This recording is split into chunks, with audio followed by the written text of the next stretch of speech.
Interesting times we're in, folks. Some manufacturing facilities are closed. Some have scaled back production. Many in the reliability field are trying to work from home and trying to be productive. Good chance, folks, and I know you know this, but one of the next steps in the manufacturing piece of your life is you're going to be hit with a challenge to reduce your R&M budget for 2020 by 15, 20, 25%. So that's what this video is about. Some will do this by just increasing risk. Let's stop rebuilding. Let's stop PMs. Let's stop corrective work. We all know that's bad. I believe that's going to be part of the solution, but if you've been watching my videos, you know that a waste focus is true north. A waste focus, every reliability tool attacks waste. How do we go after it? I think there's an opportunity here to capture some waste and have that be a bigger portion of your plan to get 25% reduction than just blindly cutting costs. So let's talk about that and what you can do from home. This is Joe Kuhn of Lean Driven Reliability, bridging the gap between the best practices that you know you should be doing and where you're currently trapped at your plant inside your culture, and how to bridge that. And that's what this channel is all about. So action number one, this is an easy one for you, a little bit more difficult for me. For free and without a sales pitch, I will be willing to review your plan, or you can have a 1 hour conversation with me. You pick the topic, reliability topic. I'll talk about it for an hour with you, give you some of my insights from 33 years in the business. I can review your plan, whatever you want. I will donate that time. I find myself with a little extra time now. So trying to help manufacturing, trying to help you through this crisis. Please let me know how I can help. You've got my email below. It's leandrivenreliability@gmail.com. It's in the text below. But please, I will review your plan and I'll have a conversation with you. So you send me an email with what you want. I'll reply back with my phone number and we'll schedule a time. Truly, I'm trying to help you, your family, your community, and overall manufacturing make it through this crisis. I think this is what it's going to take to help everyone. Unfortunately, I think a lot of businesses are going to struggle with this. Depends on how long we're all in quarantine. So please do that. That's number one. Action number two, hey, you folks working from home wondering what you can do. I'm scrolling down here.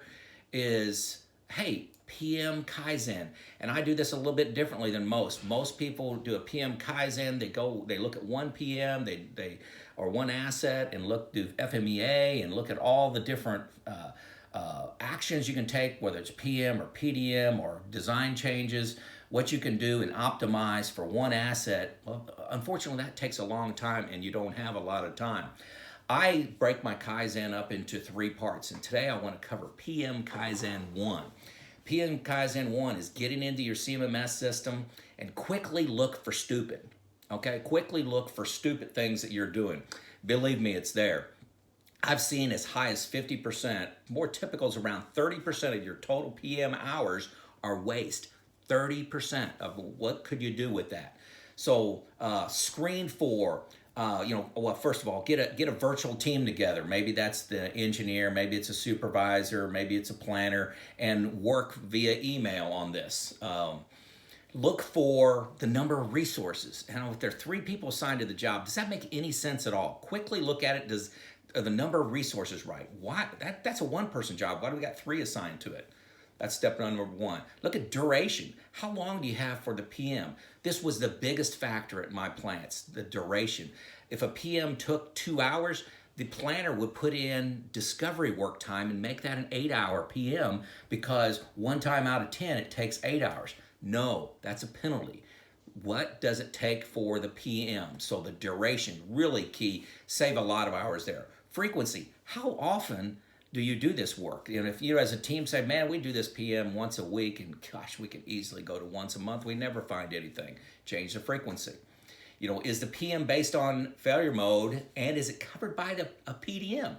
An example of that is, hey, we've got we change out the lube on this hydraulic system once a month, and we do oil sampling on it once a month. Cut out the change and believe in the PDM. Believe me, it's in your plan. Is it a feel-good PM? So many PMs in older plants like mine, 60-year-old plant, there were PMs that were directed by management because of a quality issue that was in the field, as an example. Then the plant manager comes down and says, I want somebody to check this once a week. Well, you do that for 60 years, you end up with a lot of feel-good PMs and not based on failure mode. Get rid of them. Take 1 minute to look at the PM. This is what your PM is. 1 minute. This is a 1 minute exercise. Okay. This is not, let's spend a week on this. 1 minute, look at it, and you're looking for gross errors. And I talked about some of the topics. Get all the participants to agree, and tiebreakers go to the reliability engineers. I've found, and this is round numbers, I've found an error rate about 1 in 100 times. We would get rid of a PM that we really needed. Okay, but that's 99 good. And a lot of engineers have a trouble with, with 99%. So you will make some mistakes, but in these times, especially in these times, I do this in normal times, but especially in these times, look at taking these calculated risk versus blindly just, hey, we're not going to do PMs. That's got a much higher error rate than this PM Kaizen, where I've seen about a 1 in 100. Make sense? One of the things that's PM Kaizen 1. One of the things that's key inside of this is how you're going to cash it in. So think through, when you come up with, in my plant, we came up with 30,000 hours with PM Kaizen 1. About 120 people, craftsmen, so that would give you a frame of reference. 30,000 hours, that's 15 FTEs we freed up just in this one thing. So how are you going to cash that in? Is it going to be less overtime? Are you going to spend less money on contractors doing work? Are you going to fund a PDM team to find things earlier on the PDF curve that reduce your costs, use less materials? Get more PMs done, increase your PM percentage from 60% up to 95 because you've got rid of some of these wasted hours inside your PM with your PM Kaizen 1. So there's a number of ways you can cash it in, but think it through and commit to it. This is a highly preferred over just blindly cutting cost, which will be the go-to if your plant manager comes out and says 25% reduction. So PM Kaizen 1, huge opportunity for you, and you can do this at home. Folks, begin your journey. This stuff isn't that hard. There's a little pressure, quite a bit of pressure right now, where you're going to get an edict on cost cutting. And I've given you 2 things you can do. Number 1 is drop me an email saying you want to review your plan with me. And I'll talk you through my insights, and you do whatever you want with that. No pressure, no sales pitch, okay? Number 2, PM Kaizen 1. Big money in it. The waste is in your plant, folks. Go after it.